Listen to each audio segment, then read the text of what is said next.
সত্যযুগকে 1 লক্ষ বার এক জায়গায় করার পরেও এই কলির যুগের শতভাগের 1 ভাগ হবে না।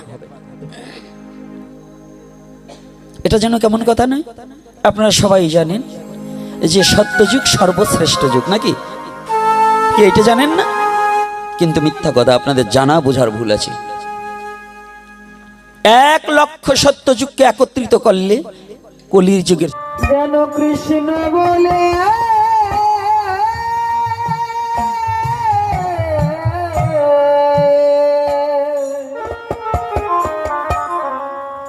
কাঁদিতে বন্ধেও সর্বকালের সর্বযুগের শ্রেষ্ঠ ত্যাগী ব্যক্তি যিনি মাতৃগর্ভ থেকে এই সমস্ত মায়াকে পরিত্যাগ করে বিশ্বজগতে পৃথিবীতে প্রকাশ পাওয়ার সাথে সাথেই হরিভজনের উদ্দেশ্যে রওনা দিয়েছিলেন। তিনি আর কেহ নয়, কৃষ্ণ দ্বৈপায়ন বেদব্যাস পুত্র শ্রীল সুখদেব গোস্বামী প্রভুপাদ। আমি প্রণাম জানাই তার শ্রীপাদ পদ্মে। দ্বিতীয়তে প্রণাম জানাই যেমন বক্তার চেয়েও শ্রোতা পুণ্যতর বেশি।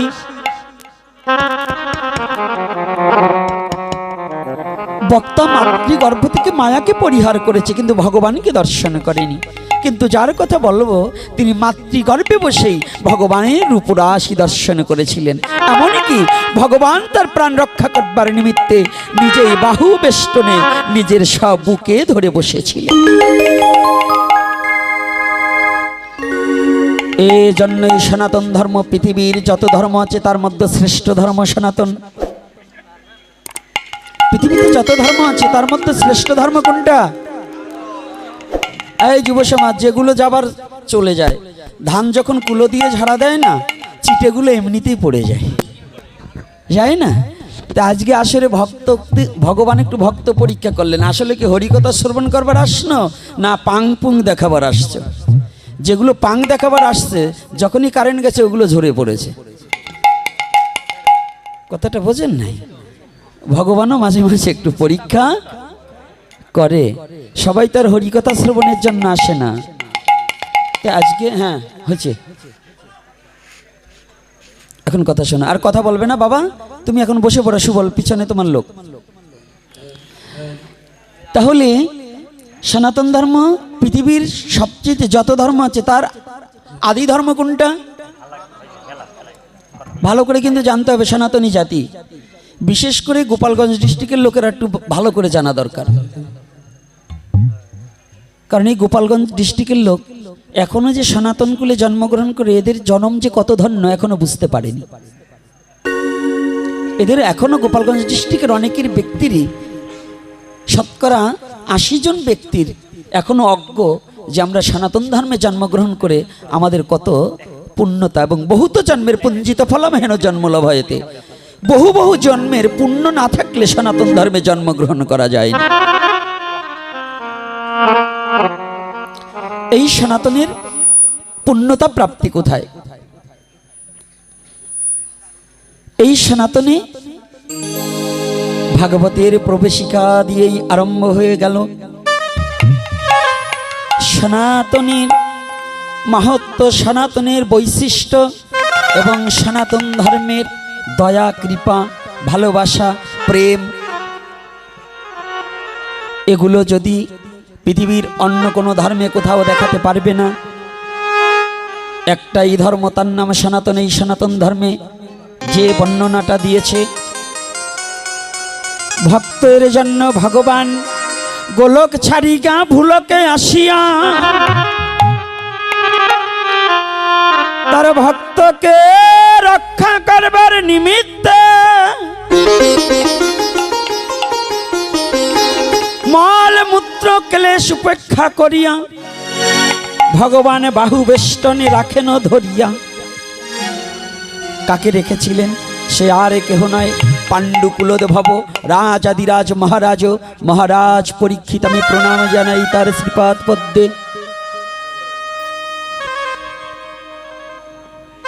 দাতার চেয়ে বক্তা ভালো, এখানেও তদ্রূপ। শ্রীল সুখদেব গোস্বামী প্রভুপাদ শুধু মায়া ত্যাগী, আর মহারাজ পরীক্ষিত ছিলেন মাতৃগর্ভে বসেই ভগবানকে দর্শন করেছিলেন। রাধে রাধে। তাহলে সেই ধর্মে আমরা জন্মগ্রহণ করেছি যে ধর্মে ভগবানের জন্য, ভক্তের জন্য ভগবান ছুটে আসতে পারে। পারে কি না? রাধে রাধে। বয়স্ক লোক বাবারা যারা আসছেন, বৈষ্ণব কর্তারা, ভগবান পারে কি না? আমার আলোচনায় কিন্তু কথা বলতে হবে, চুপ করে বসে থাকলে হবে না, আর ঘুমালে কাজ হবে না।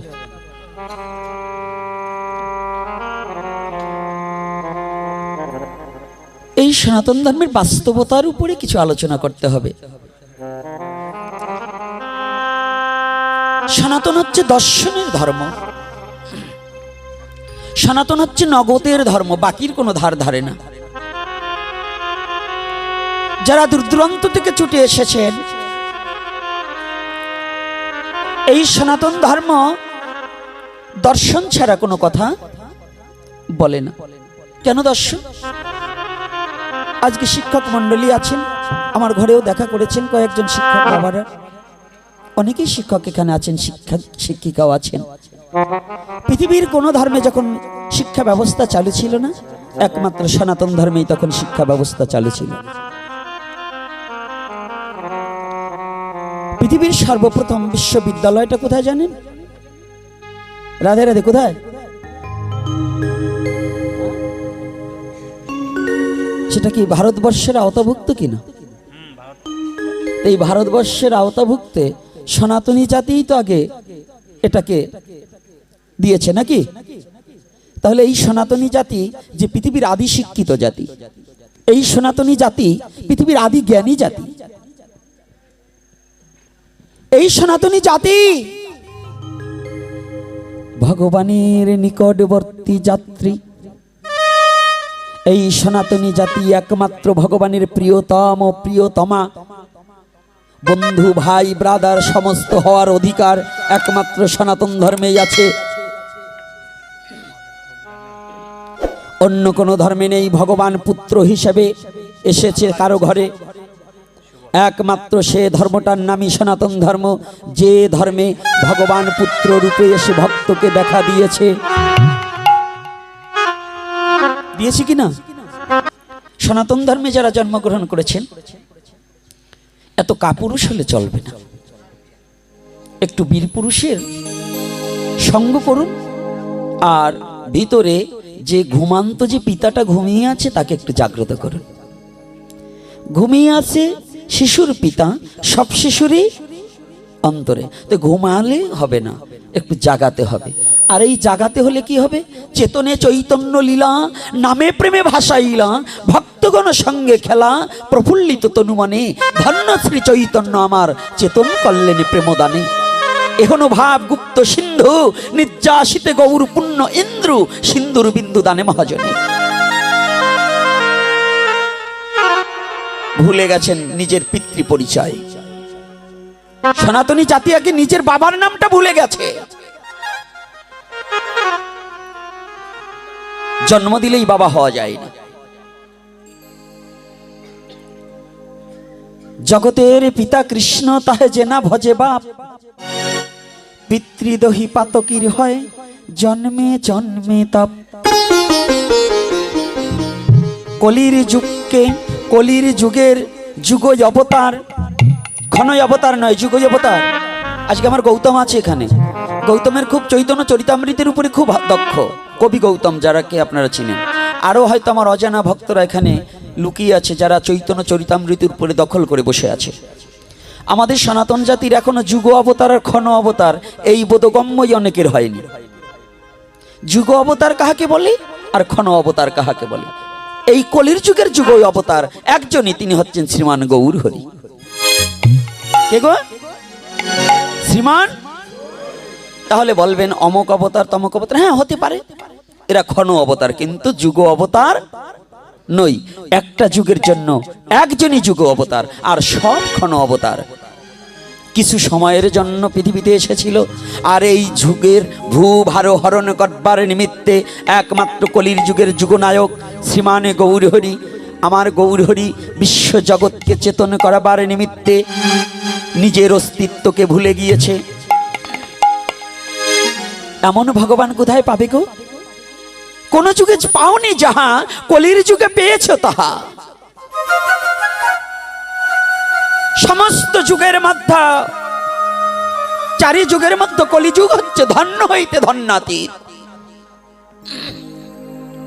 তো যুগকে 1,00,000 বার এক জায়গায় করার পরেও এই কলির যুগের 100 ভাগের 1 ভাগ হবে না। এটা যেন কেমন কথা নয়?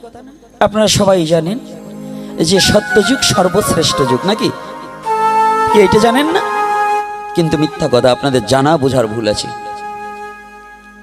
1,00,000 সত্যযুগকে একত্রিত করলে কলির যুগের 100 ভাগের 1 ভাগ হয় না। এটা কেমন কথাটা একটু নতুন নতুন লাগছে। কি করে হবে গো?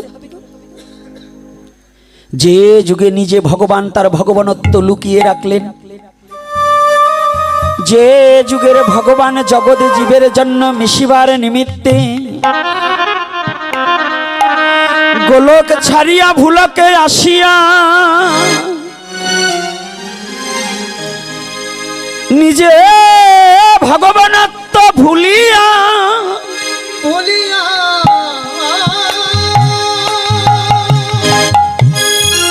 দুঃখী তাপি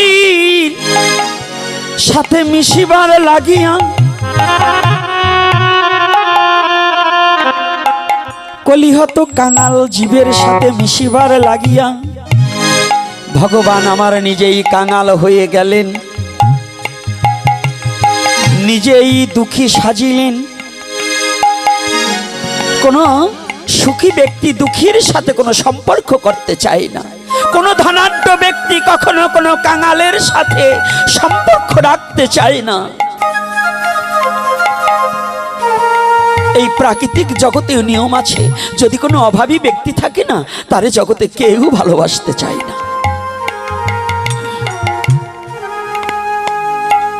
পয়সা না থাকলে যেমন গুণী ব্যক্তি জ্ঞানী ব্যক্তি মূর্খ হয়ে যায়, এই জগতে মূর্খের যদি পয়সা থাকে তাকে সবাই সম্মান জানায়, জানায় না বাবা? এটা এই জগতে মূর্খের পয়সা থাকলে মূর্খ জ্ঞানী হয়ে যায়, কিন্তু জ্ঞানী হয় ভক্ত হতে পারে না। মূর্খ জ্ঞানী হতে পারে কিন্তু ভক্ত হতে পারে না। ভক্ত হতে হলে দুটো বস্তুর প্রয়োজন হয়। কথাটা কি বোঝা যাচ্ছে আমার কথাগুলো? দুটি বস্তু না থাকলে ভক্ত হওয়া যায় না। সেটা কি? এই দুটি বস্তু হচ্ছে, প্রথমত হচ্ছে ভক্তি আর তার সাথে প্রেম। প্রেম যোগ ভক্তি, তবে জীবনে হবে মুক্তি। প্রেম যোগ ভক্তি, তবে হবে জীবনে মুক্তি। যতদিন প্রেম আর ভক্তি উদয় না হয় ততদিন পর্যন্ত জীবের মুক্তির পথ। কোটি কল্পকাল নাম সংকীর্তন করলে প্রেম ভক্তি বিহীন কখনো মুক্তি মিলবে না। নাম সত্য যুগে ছিল, তিতা যুগে ছিল, দাপরেও নাম ছিল, কিন্তু দুটো জিনিস ছিল না, যার কারণে ভগবান নিজেই সেই বেশটাকে গ্রহণ করলেন। কোন দুটি বস্তু ছিল না? জীবের কাছে নাম ছিল কিন্তু প্রেমার ভক্তি ছিল না। জীবের কাছে নাম ছিল কিন্তু প্রেমার ভক্তি ছিল না। তাই এই প্রেমার ভক্তিকে নিয়ে আসলেন, কিভাবে দিলেন? এই কথাটা বলার আগে আসুন আমরা একটু রাধা মাধব কীর্তন করে নেই। জয় নিতাই গৌর হরি বল। তাহলে শ্রীমান গৌর হরি কলিহত জীবের করকমলে শচীগর্ভ সিন্ধু নীরে, শচীগর্ভ সিন্ধু নীরে, এ কথাটাকে কেউ মেনে নিয়েছে, কেউ নিতে পারেনি। মহাপ্রভু কিন্তু কোনো জনিভেদ করে আসেনি, অজনী সম্ভাবা। তাহলে গর্ভে আসলো কি করে? শ্লোক কি মিথ্যা বলেছে? না, একটু বুঝার ব্যতিক্রম আছে। আশ্রয় ছাড়া পৃথিবীতে কেউ আমরা আসতে পারিনি। ভগবানের যদি পৃথিবীতে প্রকাশ পেতে হয় তাহলে একটা আশ্রয়ের প্রয়োজন হয়। এজন্য আমাদের সনাতনী শাস্ত্রে বললেন, আশ্রয় লইয়া ভজে তাহে কৃষ্ণ নাহি তাজে, আর সব মরে অকারণ। তাহলে আশ্রয়ের বহুবিধ প্রকার আছে। নাম আশ্রয়, প্রেম আশ্রয়, রসাশ্রয়, ভাব আশ্রয়, চরণাশ্রয়, গুরু আশ্রয়। এভাবে আশ্রয়ের অনেক প্রকার ভেদ আছে। এক একটা স্তরকে অতিক্রম করে পরে প্রেম আশ্রয় হতে হয়। আর আগেই যারা প্রেম আশ্রয় হতে চায় তাদের ভাগ্যে কিছুই ঘটে না, কারণ কাম কামনা না গেলে তো প্রেমের দেশে যাওয়া যায় না। যারা কামনা থাকিতে প্রেম সম্পদকে লুটে খেতে চায় তাদের হয় না। যখন কামনা পরিবর্তন হয়ে যায় তখন হয়তো যদি গুরু কৃপা ললাটে ঘটে, তবে প্রেম রাজ্যে পৌঁছালে প্রেম সম্পদে পেয়ে ধন্য হইতে ধন্যাতীত হয়ে ভগবত প্রেম উপলব্ধি করার যোগ্যতা তিনি অর্জন করতে পারে। আজকে যারা ছুটে এসেছেন আমার কলির পাবন অবতারী শ্রীমান গৌরহরি, দুটো জিনিস, তিন বাঞ্ছা, তিনটা বাঞ্ছার মধ্যে নিয়ে এসেছে মাত্র দুটি বস্তু। নাম সত্য যুগেও ছিল, তিতায়ও ছিল, দাপরে ছিল, কলিতেও আছে। তাহলে নাম কিন্তু পুরাতন কিছু নয়, তবে জীবের নাম ছিল কিন্তু প্রেম ছিল না। এই প্রেমটাকে দিবার নিমিত্তে আমার ফেরিওয়ালা হয়ে, ফেরিওয়ালা যেমন আপনাদের কাছে এসে কিছু নিয়ে নিয়ে ডেকে ডেকে বলে না, বলে কি না আমা? ফেরিওয়ালারা আপনাদের গ্রামে এসে বলে না? তাহলে এই ফেরিওয়ালা যখন আসে, একমাত্র প্রেম আর ভক্তির ফেরিওয়ালা হচ্ছেন আমার শ্রীকৃষ্ণ চৈতন্য মহাপ্রভু।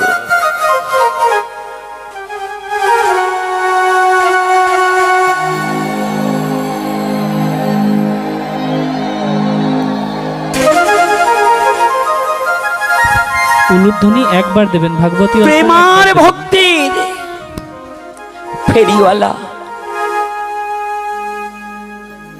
কিন্তু সবাই জগতে নাম করে, নামের উপরে জোর দিয়েছে, কিন্তু আমাদের সমাজ থেকে, আমাদের ধর্ম থেকে, আমাদের হৃদয় থেকে নাম হচ্ছে, নামের সংখ্যা বেড়ে যাচ্ছে, কিন্তু ওই যে দুটো জিনিস আমার মহাপ্রভু জগতে দিলেন, এই দুটো জিনিসই আস্তে আস্তে কমে যাচ্ছে, ভক্তি আর প্রেম। বলুন, আপনাদের জীবনে যারা নামযজ্ঞ দেখেছেন, এত নামযজ্ঞ ছিল বাবা, এখন নাম বাড়ছে। এত সাধু ছিল না, ছিল? সাধুরাও নাম করছে, হেলায় অবহেলায় এত নাম করছে। কিন্তু যে দেশে এত সাধু, এত নাম, এত নামযজ্ঞ হচ্ছে, এদেশের হিংসা নিন্দা যাচ্ছে না কেন?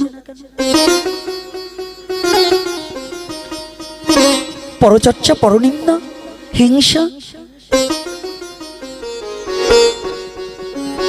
ছেলের পিতামাতার প্রতি কোনো প্রেম নেই, পিতার পুত্রের প্রতি কোনো প্রেম নেই, মার সন্তানের প্রতি কোনো ভালোবাসা প্রেম নেই। এটার কারণ কি? পুত্র গুরুদেব দেখলে প্রণাম করছে, চরণ ধুয়ে জল খাচ্ছে, কিন্তু না, তার মা বাবা স্থূলের গুরু তার ঘরে আছে, কিন্তু সারা জীবনে এমন পুত্র আছে তার মা বাবাকে একটা প্রণাম করে না। আছে কি না? কি যুবক বাবার আছে না এরকম? আচ্ছা, তাহলে গুরু তো চারটা দেশে চারজন গুরু। তাহলে দীক্ষা যিনি দিলেন তার পা ধুয়ে জল খেলাম, কিন্তু আমার স্থূলের গুরু মূলে ভুল স্থূলে বিচারে তারে না চিনিতে পারে বৈধি অঙ্গজনা। তাহলে বৈধি অঙ্গজনা চিনবে কি করে? বৈধি অঙ্গ কাকে বলছি?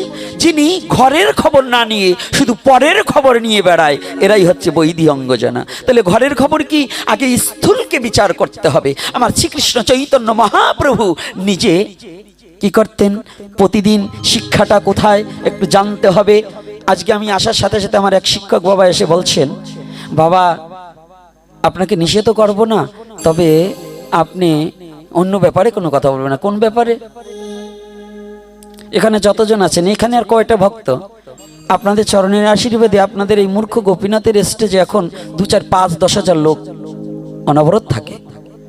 তো যদি থাকে, আজ পর্যন্ত এই বাংলার মাটিতে আমি বলছি, আপনারা শিক্ষিত জন, আমার এপিসোডগুলো একটু কানে আর মনে এই দুটো এক করে শুনতে হবে। একটা মুড থাকে আমাদের কথা বলার, আলোচক যখন আলোচনা করবে এটা আপনাদের কাছে শিখবে না।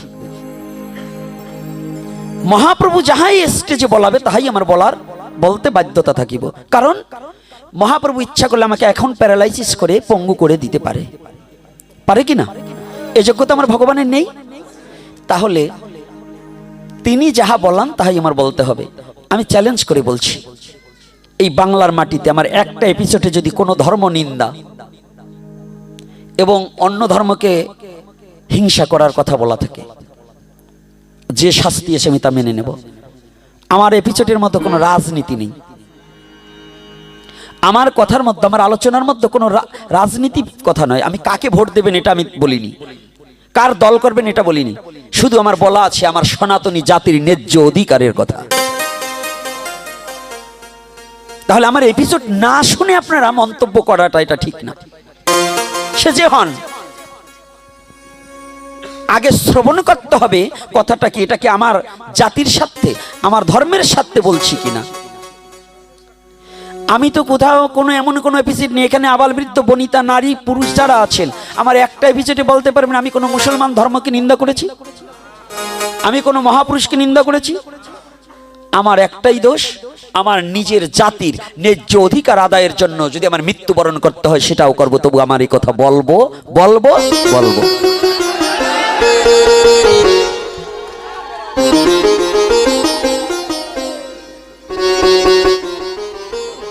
সনাতন ধর্ম আপনাকে কি দিয়েছে?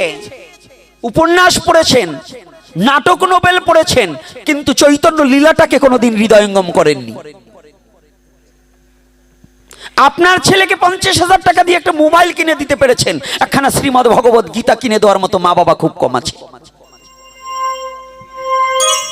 ভাগবতে ঢোলুয়া প্রেমের মরা পড়াইনে কান্না করলে পরে ওই হারমোনি বাজাই দেখেন, শ্রাদ্ধ বাড়ির গান গাইলে পরে কান্না করার লোকের অভাব নাই, কিন্তু ধর্মটা কি এটা বোঝার মতো লোকের খুব অভাব। ধর্ম মানেনি না, আর আমরা জানিও না। শাস্ত্রে কি বলেছে? যে অনাচারী, মাছ মাংস পেঁয়াজ রসুন ভক্ষণকারী, তার মুখের হরিকথা শ্রবণ করাচ্ছে কুকুরের খেউ ডাক শোনা অনেক ভালো, তবু তার মুখের হরিকথা শ্রবণ করা যাবে না। মানে সর্পের উচ্ছিষ্ট যেমন পানের অযোগ্য, আমি যদি না দেখাতে পারি আমি নিয়ে এসেছি। সর্পের উচ্ছিষ্ট যেমন পানের অযোগ্য, তদ্রূপ অভক্তের মুখে হরিকথা শ্রবণের অযোগ্য। এগুলো কি আমরা মানি? সদাচারী আছি কয়জন? তাহলে যখন আস্তে কথা কম, তাহলে আমরা যদি এগুলো প্রতিপালন না করতে পারি তাহলে বড় লেকচার দিয়ে তো লাভ নেই। আমাদের লেকচার দিয়ে কোনো লাভ আছে? যেটা আমি করতে পারবো না সে লেকচার দেবো কেন? সনাতন ধর্মটা হচ্ছে সত্যের উপর দাঁড়িয়ে আছে। আপনারা আজকে জেনে যান, মুডটা নষ্ট হয়ে গেছে তারপরেও কথাটা বলছি। একটা ইচ্ছা থাকে, একটা কথা বলার একটা আগ্রহ থাকে, কিন্তু ডিস্টার্বে অনেক সমস্যা হয়ে গেছে, তারপরে বলছি। একটা জিনিস আপনাদের জানতে হবে, এই সনাতন ধর্মের প্রতি যতটা আঘাত এসেছে, যতবার আঘাত এসেছে, অন্য কোনো ধর্ম হলে তার নাম পর্যন্ত থাকতো না, মুছে যেত ইতিহাসের পাতা থেকে। একমাত্র সনাতন সত্যের উপর দাঁড়িয়ে আছে বিধায় এই সনাতন আজও পৃথিবীতে আছে, থাকবে, ছিল। সনাতনকে নিঃস্ব করার মতো যোগ্যতা পৃথিবীতে কারো। তাহলে সেই ধর্মে আমি জন্মগ্রহণ করেছি। ঠাকুর রামকৃষ্ণ পরমহংসদেব বললেন, যিনি সত্যকে ধরে আছে তিনি ভগবানের কোলে শুয়ে আছে। কি আছে? যিনি সত্যকে ধরে আছে তিনি কি করেছে? বাবা তোমরা বলো, এগুলো বলবার চাবে না, তোমরা বলো। সে কি করেছে? তো এইটা কি আস্তে আস্তে একাদশী দিয়ে কি ক্ষুধা বেশি লাগছে নাকি? তো সাউন্ড হয় না কেন? ঝগড়ার চোটে একটু আগে দিয়ে ঝগড়া করছে, এই মা মাথায় কাপড় দাও, কি হয়েছে? মাথা গরম হয়ে গেছে নাকি? আজকে কিন্তু 1-1.5 ঘন্টা যাই প্রভু বলায়, আজকে কিন্তু মনের ভিতর রাগ আছে, সাবধান থেকে। তাহলে আজকে দেখুন কথাটা একটু ভালো করে জানুন। এই সনাতন ধর্ম সনাতনী সত্য, আর সত্যই সনাতন। সনাতনী সত্য আর সত্যই, এই কথাটা না বোঝার কারণে আপনারা এই খালি গল্প আর কৃষ্ণ কংসরে মারছে আর পুতুনারে মারছে এই বলে বলে এই মায়াবাদী কিছু লোকরা সমাজটাকে এবং ধর্মটাকে রসাতলে দিয়েছে, এই মায়াবাদীরা। কারণ ওরা শুধু এই গল্প আকারে নিজে চোখে জল নাই, খালি নাক টাইনে টাইনে আর রুমালটাকে নাকের ওই অপত্য দিয়ে ভিজিয়ে সমাজকে দেখিয়েছে আমি বড় ভাবুক, কিন্তু অথচ সমাজের কোনো উপকার করতে পারেনি, জাতির কোনো উপকার করতে পারেনি, শুধু খেয়েছে আর শিষ্যবাড়ির টাকা নিয়ে দৌড়িয়েছে। কিন্তু এই জাতিকে কিছু দিতে হলে, এই যুব সমাজকে কিছু দিতে হলে সনাতনের সঠিক সত্যতা ওদের কর্ণকুহুরে পৌঁছিয়ে দিতে হবে, তবেই যদি ওদের ঘুমটা ভেঙে আদি সনাতনকে জানতে পারে। আর এই আদি সনাতন না জানার অভাবে সনাতন ধর্মের ছেলে মেয়েরা ধর্মান্তরিত হচ্ছে। আদি সনাতনকে না জানার পরিপাকে সনাতনী ছেলেমেয়েরা কি হচ্ছে? এই গোপালগঞ্জে হয়নি? হ্যাঁ হয়েছে কিনা? তা কি করেছে ঘরে বসে? এই যে এত সাধু গোপালগঞ্জে, এত মহাপুরুষ, এগুলো কি করেছে? এত পাঠক কই একটাও তো স্টেজে বলে না যে এইগুলো করা যাবে না। মানে আমি নিজেই করি অকর্ম, তাহলে আমি আরেকজনকে উপদেশ কি করে দেব? রাগ করছেন নাকি আমার কথায়? আমার কথায় কষ্ট পাচ্ছেন বাবারা? না সত্য কথা বলছি, বলুন। তাহলে সত্য কি সনাতন না? সত্য কি? তাহলে সনাতনে আমি জন্মগ্রহণ করেছি, আমাকে মিথ্যা বলার জন্য না সত্য বলার জন্য? তাহলে সেই ধর্মটাই, এই আদি অন্ত সত্য কথা বলার ধর্মটাই সনাতন ধর্ম। তাহলে এখানে দেখুন আপনাকে কি শিক্ষা দিয়েছে। রামলীলায় যদি সত্য যুগেও বলতে যাই, সত্য যুগেও ভগবান তার ভক্তরা তার পিতামাতার সেবা করছে কিনা, করেছে কিনা, সম্মান করেছে কিনা? সত্য যুগের প্রহ্লাদের পিতা হিরণ্যকশ্যপ অসুর ছিল, প্রহ্লাদকে এত যন্ত্রণা দেওয়ার পরেও পিতার জন্য নৃসিংহদেবের কাছে প্রার্থনা করলেন, হে ভগবান নৃসিংহদেব, তুমি একটিবার আমাকে করুণা করো, আমি তোমার কাছে কোনোদিন কিছু চাইনি আর চাবো না। দেখুন পুত্র হয়ে কতটা কর্তব্য পরায়ণতা ছিল, সত্যযুগ থেকে ধরে ধরে আসছি। আজকে তো শুধু বলেন আর শোনেন সনাতনী শাস্ত্র কি শিক্ষা দিয়েছে। যদি সনাতনী ধর্মের এই চারিযুগের কোন শাস্ত্রটা কোন সনাতনী ছেলে মেয়ে প্রতিপালন করে, সেই সনাতনী ছেলে মেয়ে কোনোদিন বিপদগামী হতে পারে না।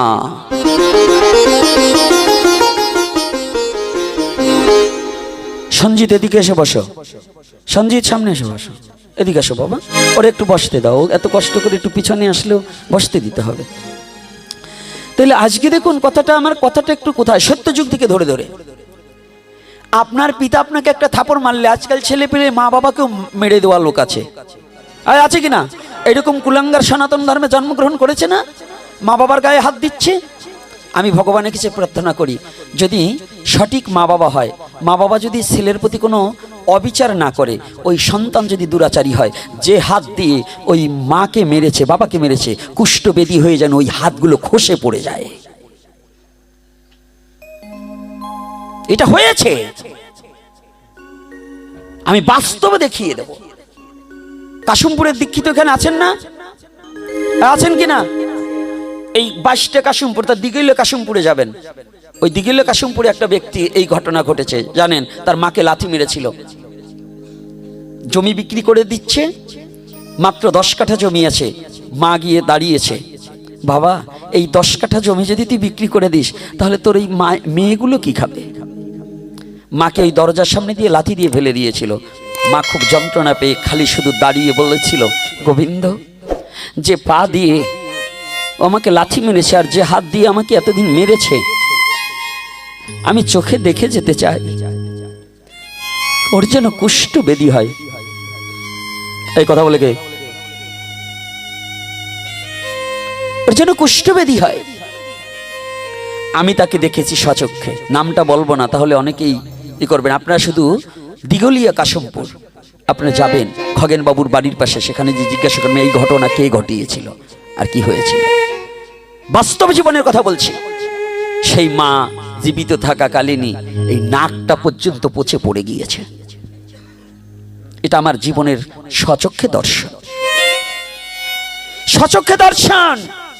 পাগুলো পর্যন্ত পচে গিয়েছে। এটা কি জানেন?